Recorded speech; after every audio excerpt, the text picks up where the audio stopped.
persaingan lini belakang sangat sengit. Kata itu layak kita sematkan untuk timnas Indonesia yang mana memiliki banyak back yang berkarir di luar negeri, dan uniknya dan untungnya semua mereka ini sedang on fire guys. Jadi lini belakang timnas Indonesia yang bermain untuk klubnya masing-masing sekarang sedang berada di dalam top performa mereka, dalam keadaan yang sedang on fire, sedang semangat-semangatnya, sedang bermain bagus. Kita mulai dari Bang Jai. Meskipun Venezia sering sekali mengalami kekalahan, tetapi ada satu hal yang bisa kita banggakan di sini adalah bagaimana seorang kapten timnas Indonesia, yaitu Bang Jai, ya, ia juga ditunjuk sebagai kapten di klubnya Venezia.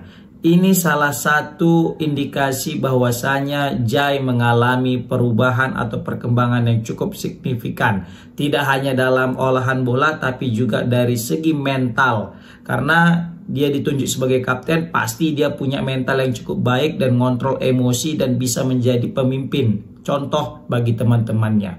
Nah, ini kan menjadi poin tersendiri bagi timnas Indonesia punya pemain yang berkarir di Liga Italia, yang mana permainannya juga konsisten di klubnya, meskipun kalah klubnya, tapi dia salah satu pemain yang paling baik di antara teman-temannya, dan dia diplot sebagai seorang kapten. Dan dia sering sekali bertemu dengan pemain-pemain kelas dunia, layaknya Lautaro Martinez, baru Lukaku, Dybala. Terakhir kali lawan Dybala itu kan, walaupun kalah di lawan AS Roma, tapi setidaknya Jai Ijets penampilannya cukup impresif. Tetap konsisten, tidak banyak melakukan kesalahan, selalu mengantisipasi bola baik itu dari udara maupun itu dari bola darat ya. Udara darat juga ya. Yang jelas kita bangga punya Bang Jai ya kan, yang mana dia mainnya konsisten. Itu yang pertama.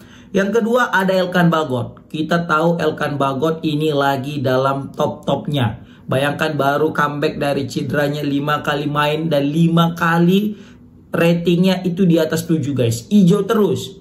Ini kan jadi sinyal positif bagi timnas Indonesia apabila nanti diperkuat sama Elkan Bagot, yang mana di klub dia sedang bagus-bagusnya. Ini sesuai dengan kriteria daripada Patrick Kluivert yang lebih mengedepankan pemain-pemain yang sering bermain di klubnya. Menit bermain lah intinya.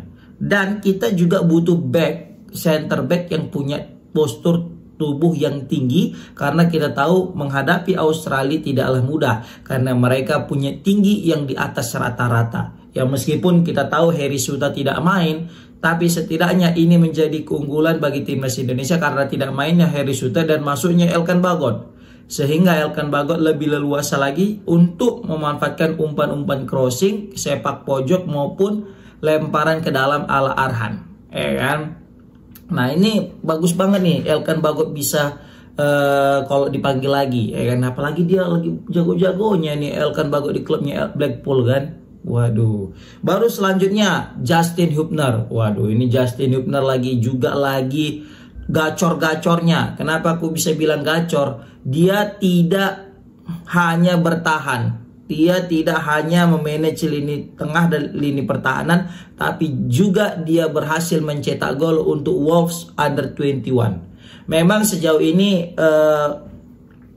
Justin Hubner tidaklah masuk dalam skuad utama Wolves ya yang ada di Liga Inggris, tapi setidaknya dengan ia konsisten turun aja terus di Under 21, dipercaya dia terus-terus sebagai starter, dan juga bukan main-main, dia juga diplot sebagai kapten Under 21 guys. Ini kan jadi menandakan bahwasanya Justin Hubner udah mulai dipercaya kembali. Walaupun kemarin sempat kehilangan kepercayaan terhadap Justin Hubner, tapi lambat laun Justin Hubner sekarang sudah menemukan performa terbaiknya dan dipercaya untuk jadi kapten, dan terbaru dia mencetak gol. Ya kan, mencetak gol, menyamakan kedudukan, dan malah menjadi penentu kemenangan di adu penalti. Ini berita baik nih untuk timnas Indonesia guys, yang mana kita punya beberapa pemain diaspora yang bermain bagus di klubnya masing-masing dan ya menjadi andalan. Bahkan Justin Hubner kita lihat di beberapa cuplikan video di sosial media, dia itu sempat latihan dengan pemain senior daripada Wolves. Nah, ini menjadi sinyal positif juga nih. akankah nanti Wolves akan mempromosikan Justin Hubner ke tim utama jika memang Wolves ini membutuhkan, kan? Dan kalaupun memang nanti mentereng ini performa daripada Justin Hubner, dia mulai konsisten terus bersama klubnya, maka bukan hal yang tidak mungkin Justin Hubner akan menjadi pemain Indonesia yang pertama main di Premier League. Bang, Jordi Amat kan udah pernah main di Premier League. Iya, dia main di Premier League, tapi saat itu belum menjadi statusnya pemain timnas Indonesia, belum jadi pemain Indonesia, masih tim negaranya yang sebelumnya.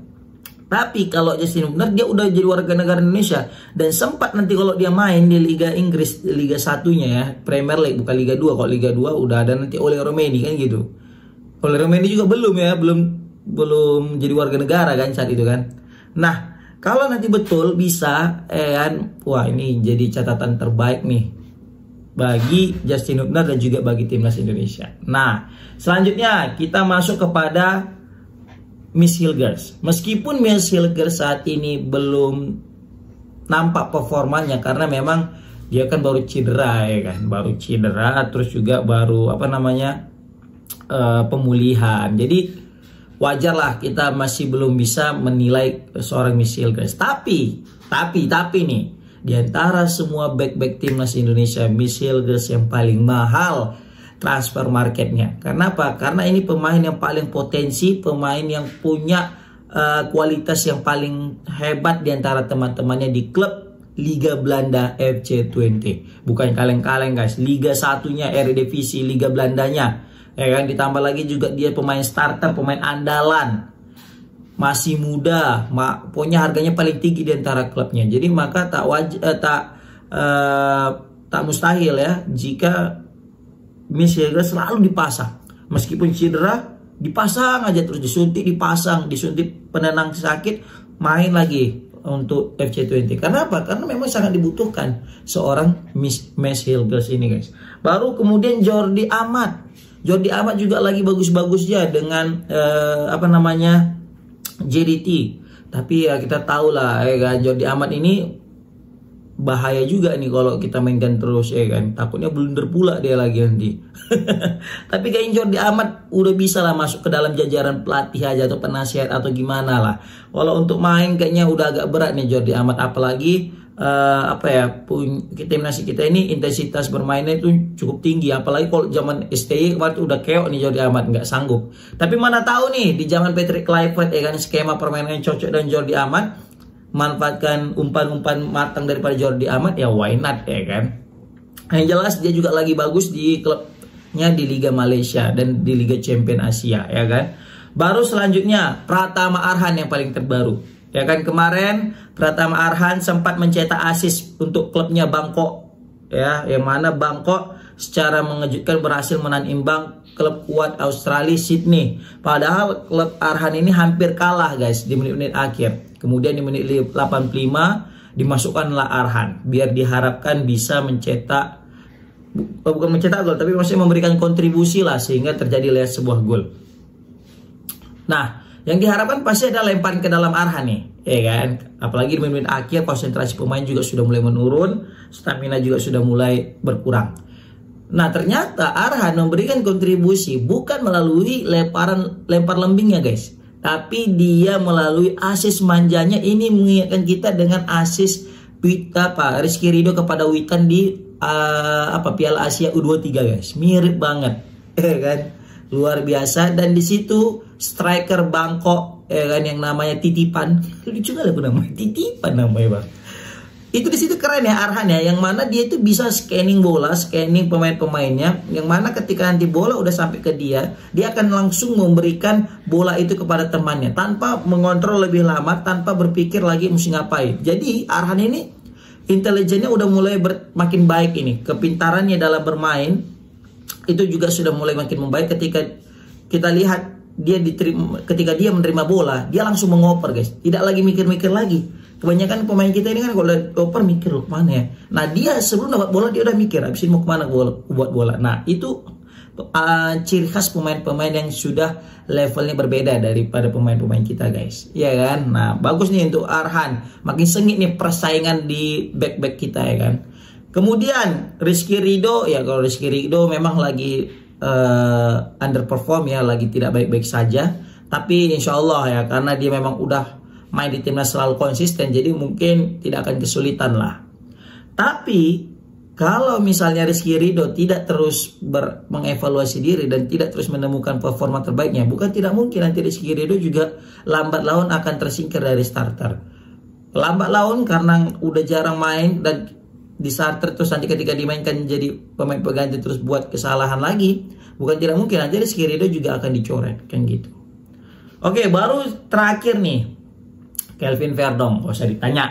Kelvin Verdong adalah satu-satunya pemain di antara semua pemain timnas yang main konsisten, baik itu di level timnas maupun di level klub. Kapan coba Verdong main jelek di klubnya? Nggak pernah. Kapan coba Verdong main jelek di timnas? Nggak pernah. Ini merupakan pemain yang paling konsisten dan paling baik, guys. Mati-matian mainnya. Bahkan klub PSV Eindhoven, beberapa komentator ingin menyarankan PSV untuk segera merekrut seorang Kelvin Verdong, guys.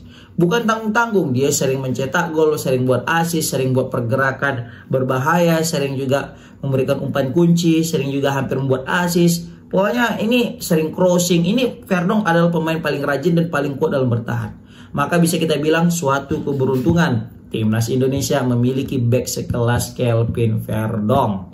Dan terakhir untuk Sandy Walsh, memang lagi udah pindah ke Yokohama. Nah ini kita belum tahu apakah nanti dia segera diturunkan atau tidak. Karena kita tahu tadi malam tuh main Yokohama menang 1-0, tapi aku tengok dari starting line up-nya belum ada pemain Sandy Walsh. Ya wajar ya, mungkin baru datang atau mungkin baru selesai melengkapi registrasi pendaftar atau gimana, nggak tahu. Tapi yang jelas kita masih menunggu debutnya seorang Sandy Walsh. Semoga Sandy Walsh tidak bernasib sama dengan pemain-pemain Indonesia sebelumnya yang lebih sering dijadikan cadangan. Baik, komen di kolom komentar gimana pendapat kalian, guys. Di antara semua back-back timnas Indonesia, kira-kira siapakah back yang akan dipilih oleh Patrick Klerk? Belum lagi Kevin Dix kan. Waduh, Kevin Dix lagi baru pindah lagi ke Bayern Munchen. Coba lah, gila itu. Kira-kira siapa ini? Makin apa nggak makin mewah ini back kita ini. 4 kita punya back, ada 4 back lagi cadangan yang hampir setara levelnya. Ini yang diinginkan Pak Erick Thohir kan. Yang kita punya 11 pemain sebagai pemain inti dan punya 11 cadangan yang sama kualitasnya. Komen di kolom komentar gimana? Siapa kira-kira? Tulis 4 nama back kita yang paling kalian rekom untuk jadi starter. Assalamualaikum warahmatullahi wabarakatuh.